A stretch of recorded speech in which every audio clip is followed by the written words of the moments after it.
Hey, you're listening to Damon and Steve, or Steve and Damon, on the Penny Stupid podcast. And this time we're doing an update about our Walmart experience. So, Damon, give us an update. What's happened? So we've learned a hell of a lot, and we have not sold a hell of a lot. So that's it in a nutshell. Stay tuned. We've made some sales, so that's Yes. good. But I really think one of the biggest updates is we were starting from scratch. We're newbies doing this. And so we're just trying to figure this out just like you would as we're getting going. And it is melting my brain. There is so much to try to figure out and learn. Damon, there are all sorts of videos out there on YouTube. I found a couple of gems, a couple of people that I really like, and I'll be sharing those in upcoming posts because I want to share it with everybody.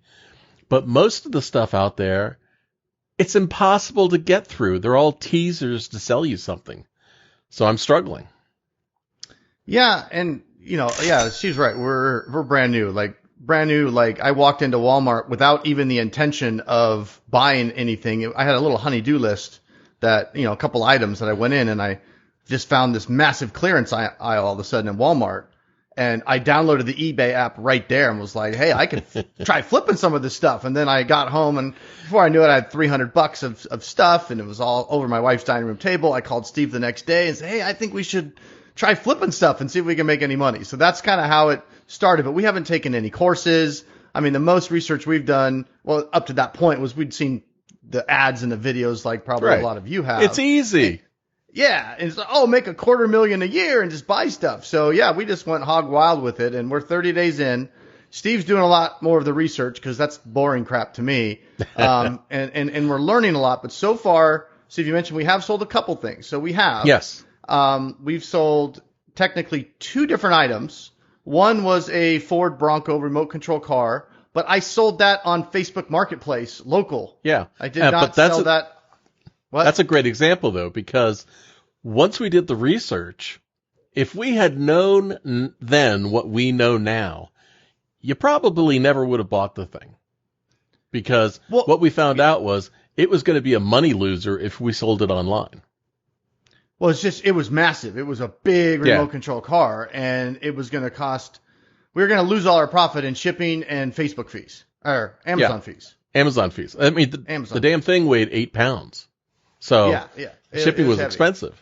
And that's one of the things that we've learned is try to keep your products small, try to keep them light, and stay away from electronics. So we learned a lot all on that one Bronco thing, and thank God you sold it in a parking lot on Facebook Marketplace. So I have another one. I haven't sold the other one yet. Okay. Yeah, but are you giving it away for Christmas, or are you going to my kids are laying claim to like half my profit, man. It's like I get home with all this stuff, and I want this. We've got these South Park things that we just sent over to Facebook, so that could be something. But the thing that we actually sold and made money on, Steve, you take that, because we actually, when I put everything on eBay, that was my original plan. I'm going to buy it on at Walmart, and I'm going to just list it on eBay. And I was very diligent. I had everything listed like the next night, or that night I got home. It was actually really easy to list things on eBay. You scan the barcode, and most of the stuff pre-populated everything with a picture of it, because it's brand new in package, a description and everything. So it was really quick, really easy. I thought, man, I'm going to be making a whole bunch of money. I ended up spending just under $300. It was like, what was it? I wrote it down here in this very few notes that I took for this recording. I wrote it down. My total was $299.16 of items that I bought, and I listed everything on eBay, and we just let it sit there for maybe a week, right? I think like that. I think that describes the eBay experience so far. It's all just kind of sat there. Yeah, and after a week, I'm getting deflated. Like, this sucks. How long is the Walmart return policy? And this stuff. And not only have I not sold a damn thing on eBay, not one thing, I set everything up as a buy now, and I set it up to accept offers. So people can even make offers if they don't like my price. Not even doing that. Haven't gotten a single offer on anything. And eBay shows you like how many people are watching it. like maybe like I guess follow would be the right word, but they say watching. Like basically, I see that I'm interested. Let me just like save it and see how it goes.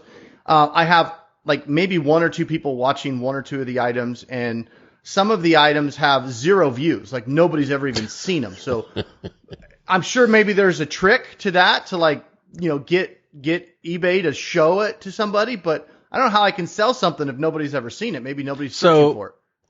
There are some tricks. Now, I've sold on eBay probably for 20 years. Yeah, probably 20 years. And I have been a registered Amazon seller for probably 5 years. And one of the tricks with eBay is you got to promote the listing. You got to pay to be at the top of the listing. And it's eating my profit. I couldn't do it. I know. But here's the thing. Here's what you learned immediately. I mean, you never should have promoted those things, because one of the first things that you learned was don't look for what people are selling them for, right? What's the magic place? Sold listings. Look at the solds. Yeah, if you think you get excited when you look at the listings, it'll really deflate you when you look at the solds on a lot of these items. Like I had one thing, I bought 6 of the same item.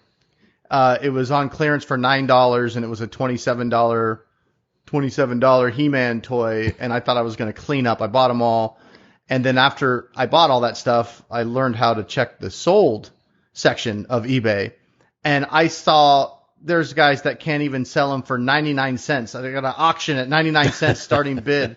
And after 7 days, 0 freaking bids. Guy couldn't even get $1. So those are going to get returned. In fact, as part of the update, I bought 6 of those He-Man figures. I've already returned 3 to Walmart. And I'm returning things in stages because I don't want to be that asshole that comes into Walmart with a full cart. I'm returning all this shit, so I'm just kind of dripping in. As I go to Walmart, I'll grab 1 or 2 more things that I haven't even had any views on and doesn't look like they were a good purchase, and I'm returning like 2 or 3 at a time. Now, I fully intend to share with everybody exactly what the products are that we purchased, but I do not intend to share that until they all sell.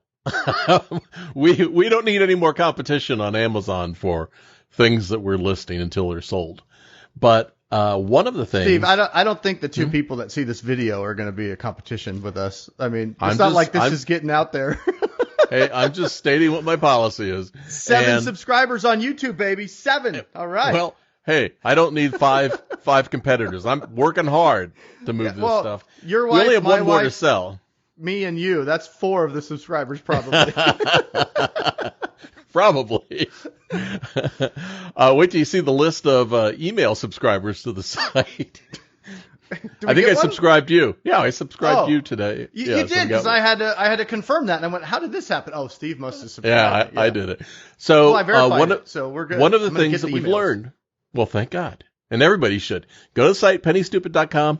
Subscribe. You'll get instant updates when new posts come out. But what we learned was we found one of the products that landed in Damon's cart that night with his your what'd you call it? Your sketchy shit shopping trip. And it was my very naive strategy of time to do some sketchy shit. Yeah. We found one item that it was in the cart. He bought 2 of them, and it was small. No, it was. I bought 4. Oh, that's right. You bought 4 of them. We sent 2 in initially, added them to my Amazon Fulfillment by Amazon account to see if we could get them listed, sell them, make enough money, and generate some profit. You purchased it for, I think it was $19, right? $19 each. $19. We sold the first 2, I think, for $53, $55, somewhere in there. And we made $11 profit after all the fees and shipping and everything else. Each, yeah. So that was good. We had 2 that we sent in initially, and we have sent the last one that's available because I think one of them has already been claimed for the holidays or something. My daughter claimed it, and she's my baby daughter. I got 2 older boys, and what daughter wants, daughter usually gets. All right, so that one was moved out of inventory. But right away, the one, just taken off the shelf. the one that we just sent is now listed on Amazon, available for sale, Prime, and it's there. So one of the things that we learned was you've got to pay attention to which warehouse items that you're sending are going, because the further from you that they go, the more expensive it is to ship it. And also that it can take a week or so after you ship it for it to get received by Amazon, processed by Amazon before it ever hits the website. So if you are impatient and you want to see results now, maybe Amazon FBA isn't for you. There are other avenues that are less successful. Neither is eBay, because eBay's not sell right now either. No, and Facebook Marketplace is, I mean, that can get a little sketchy sometimes, because you don't necessarily shoot. Yeah, everybody wants you your don't phone number and a special code. That's right. Scam, by the way. Scam. Don't do that. It seems like everyone that has contacted you for the stuff that you've listed is a scam. I mean, I've sold some things. But that Bronco truck was the only thing that I sold, from this experiment. But personal used items and stuff like that, I've actually had pretty good success on Facebook Marketplace. Yeah. Do you want people coming to your house though? No, I do public meetup. Mm-hmm. Yeah. So I've had a few people come to the house, but you just kind of got to go with your gut. But we kind of jumped ahead. So when we started this experiment, the whole plan was just flip everything on eBay. So when it became apparent that, okay, this is not looking good and depressing, Steve suggested, well, hey, I've got an old, reseller account, right? Because you had to reactivate it, didn't you? For Amazon. He wasn't using it. He's like, let's just try it, because to get a reseller account on Amazon, Steve, you have to pay how much? $39 a month. It's $39 a month. So again, another expense. If you're just doing this stuff kind of on the side, you got to factor in all these other expenses. So he reactivated it. So far, we have not made enough to cover the $39 that he had to pay to reactivate it. And I'm pretty sure that $39 is about due again, right? Because it's been close to a month since we originally. So we've spent $80 just in Amazon, to be able to participate, to get a ticket to the show, and we've made 22. So not doing great yet, but we learned. But I think this is a good example of the difference in our personalities. You might have initially just sent everything to Amazon and let's see if it sells. Oh, I'd have lost my ass. Yeah, and I've been the one that's been holding us back and going, okay, hold on a second. Let's figure out what's actually going to sell. And that has caused a delay in us getting stuff listed. But I'm only trying to get things there that are going to sell for a profit. And that's why I move a little bit slower than Damon does sometimes. Well, you're older also, so there's that. Well, there's that. So Steve, tell everybody why you don't want to just send. What happens if you pay the money, you think you have a winner, you send it to Amazon FBA, and it doesn't sell? What happens? Okay. So now you've got, depending on the size of the item, you could be charged different storage fees by Amazon. And if you're not careful and you let things just sit there, Amazon has a new policy that can be automatically triggered where they will either send you back stuff at your cost that hasn't moved, they will donate it to somebody else and you never get it back, or they will destroy it. So my point of view is I want to pay attention to my inventory. Bigger sellers use third-party inventory people to help them, where their stuff is all in the third party's warehouse and then it gets sent to Amazon as it needs to go. I'm trying to manage sending the inventory at the right times to sell on Amazon so that we don't end up with any of those storage fees. In fact, storage fees are due to go up next month, which is October, because getting close to the holiday season, Amazon just gets buried in people sending inventory in. It gets a little bit more expensive. So if your calculations are off, or you overshoot, or you're overly optimistic on what you think it will sell for, and you send it into Amazon, you're committed. You're essentially committed to that deal. Whereas when you do something on eBay or Facebook Marketplace, especially if you buy it from a Walmart and they have a return policy, you can list it for free, And if it doesn't sell in 60, 90 days, you can take it back to Walmart and get your money back. Hey, no harm, no foul. I tried, didn't work out. The reason we just didn't ship everything to Walmart, like Steve pointed out, is we're committing to that. Right. You know, once we send it in there, good or bad, we have to take whatever happens. If it has to drop to sell the price or to sell, we take a hit, we take a loss, because Amazon makes their fees no matter what. Oh, You yeah. know, any fees are going to come out of our profit. So it either needs to sell or we're going to lose money on that item, because by the time you send it to Amazon, there's no shot, even if you tell them to send it back, you've got no shot really at getting it back and then trying to return it to the store. So once you send it, you're committed to that. So there's definitely pros and cons to sending it in, but so far that's the only success we've had is with Amazon FBA. Okay, we've talked about the cons of Amazon. Let's talk about the pros. The pros are it's the largest or next to largest marketplace, online marketplace in America. So you've got all the eyeballs that are there that are looking for everything, and those people that might be looking for a product similar to what you've got listed can land on it, and you can end up being in the buy now box, and somebody just clicks buy now. They're already a Prime member. They know it's going to arrive in a day or two, and boom, sale done. You don't have to invest anything else. You're paying for Amazon's marketing and their fulfillment and everything else. They're doing the shipping, and you're paying the fees for all of that stuff. But I have had to ship stuff in the past when I've made online sales of items, and you become tied to wherever in your house that you're shipping stuff from, right? You can't go away, or you're going to be penalized because you didn't ship it in 1 day or 2 days as required. Now you've got to get up every day and you've got to box stuff together.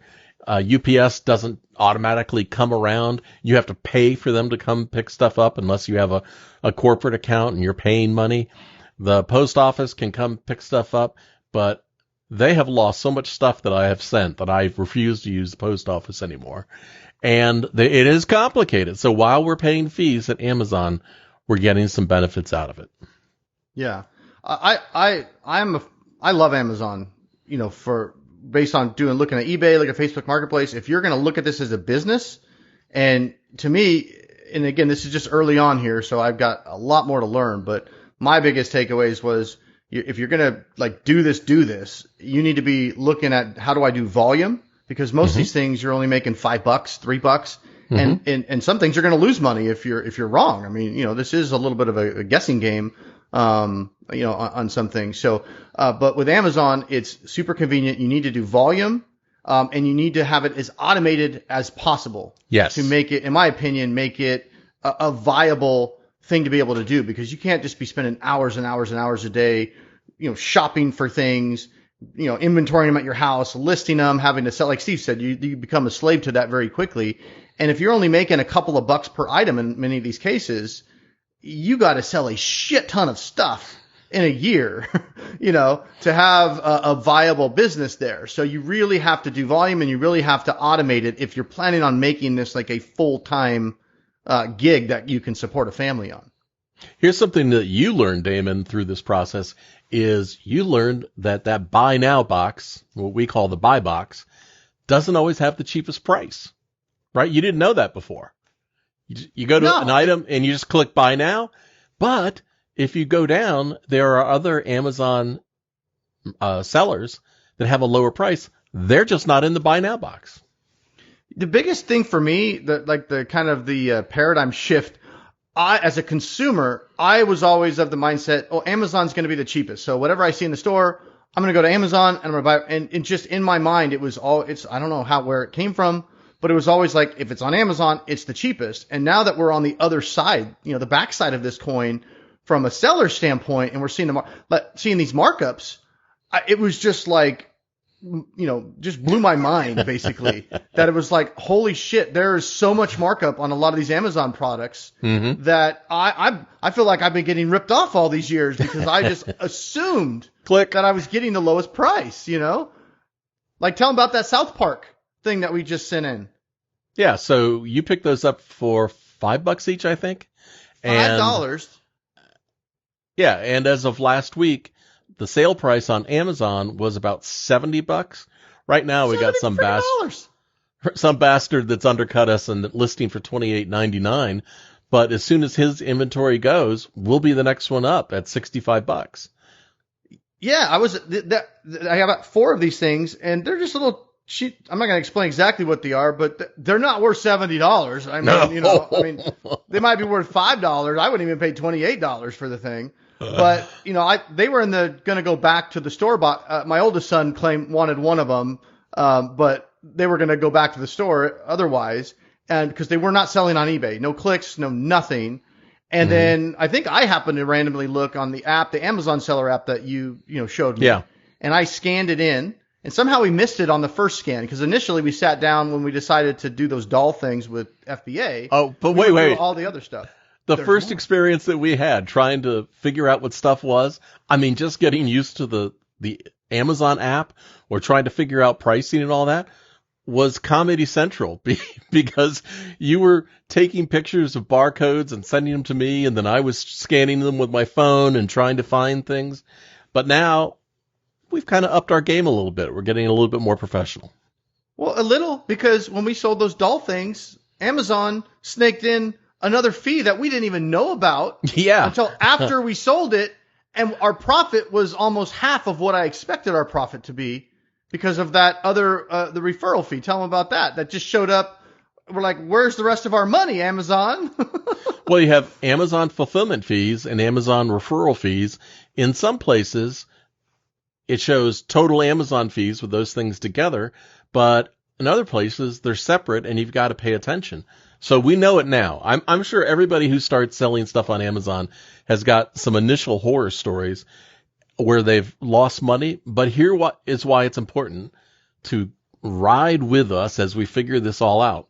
Because if you look at only the videos and you buy courses and all that stuff, one of the things that you'll hear is you can't be successful on Amazon unless you're private labeling merchandise and you're buying large quantities and having it shipped to Amazon. And if you don't know what you're doing, you could buy 1,000 of something that's just going to be a dud. So our approach is, instead of having a lot of inventory at first, we're going to find deals and we're going to sell them and we're going to learn. We're going to pace ourselves so that we can be the most successful. In fact, yesterday I was working on that article for the first Walmart video, and in doing some research to show what it's like looking for pricing, I actually found some things at Walmart online that were pretty good deals. We're not going to break the bank. We're probably going to make like $5 each on 10 of them, and they're already on the way. So deals are there. There are so many lessons to be learned. And the biggest lesson I would want to share with you if you're brand new is just don't go out and rush to buy something that's a good deal, because if you want to sell it on Amazon, great marketplace, I recommend it. But there are a large number of categories that are restricted or gated, as they call them, and newbies can't sell in those categories. So you can end up buying a bunch of stuff that you can never sell on Amazon. So now, where are you going to sell it? eBay? Facebook? Nextdoor? I mean, door to door? So, Steve, the kids these days call it noobs. Noobs? They're not newbies anymore. They're newbies? noobs. Oh, noobs. Yeah, they're noobs. The next generation will call them. Dad, you're such a noob. I'm like, what the hell is a noob? So, no, anyway, so last night Steve's looking at stuff online, and I get this text. He goes, you got to go to Walmart. The Walmart by your house has these Lilo and Stitch makeup kids things, and they're 3 cents. Go buy all you can. Like, what the? I've never seen a tag that said 3 cents at Walmart. So I spent 2 hours in Walmart, up and down every damn aisle. I went to toy section, makeup section, clearance section. I talked to 2 or 3 guys. I had the barcode on my phone. They'd scan it with their phone, and they'd say, yeah, it doesn't have a location. You just have to keep looking. After 2 hours, I couldn't find it, but it wasn't a total wasted trip because I got a whole bunch of stuff to start my new Lyft driving experience that was supposed to start today, but my damn background check hasn't come back yet. So, well, hopefully it will come back soon, because I can't wait to start seeing those videos. You know, those Amazon things that we were looking for at Walmart, the 3 cents each. So using some of the online tools, I'm 90% confident that they're in the store. But Walmart is so I'm big. 100% confident they're not in the damn store. Well, See, they could be in the back. Who do you know who's the most experienced Walmart person you know? Well, you are. But when you I know search everybody at inventory- that Walmart. I know everybody. They love They me. know you by first name. But when you hell search yeah. Walmart for store availability, it specifically said your store. None in the other stores, only your store. So something in the system was triggering that. Who knows where they are? And it is my store. My wife calls me the mayor of Walmart. She does. I'm there all the time. Every night, I'm there. I'm usually patrolling the hordes of teenagers trying to help the old guys corral them out of there because they're so just disrespectful punk asses. I don't know what it is about that generation, but they come in like bands of 5 or 6 and they just start like throwing balls around in the aisles. That's just obnoxious just kids. screwing off, but it's just like you want to just like kick them in the ass, you know? Yep. Like, get out of here. But you can't do anything. You just got to let them, just destroy whatever they're going to destroy until they finally leave. So my next thing is I'm going to do some more searching. I'm going to look for your store. I'm going to look for stuff that's like $4 minimum. That might be on the clearance aisle. What were those Lilo and Stitch things saying they would sell for on Amazon? The 3 cents if I could have found them. Yeah. One of them was $21. One was $15 and one was $12. What did you look at what our profit would be after expenses and all that, or did you get that far? You just Yeah, said it was 3 like cents, buy it. 10, 7, and 5. It was something like that. But the biggest thing was, this was the first time that you had gone looking for a 3-cent item at Walmart that said it was available. And so, as I said to you yesterday, I think the biggest experiment here is, can you even find these things? Yeah, and the answer I is literally no. spent 2 hours and I didn't find it. Now, I had some other things I had to get, so it wasn't a total wasted trip. But, and I looked at I was digging.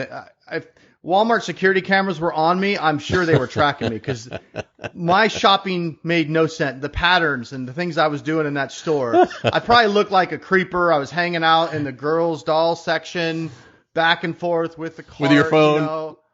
Yeah, I had my phone. Yeah, they're probably. I'm sure security was zeroed in on me, going, "What's this old fat dude doing here in the girls' section? He's With been his in there phone like an out." hour and a half."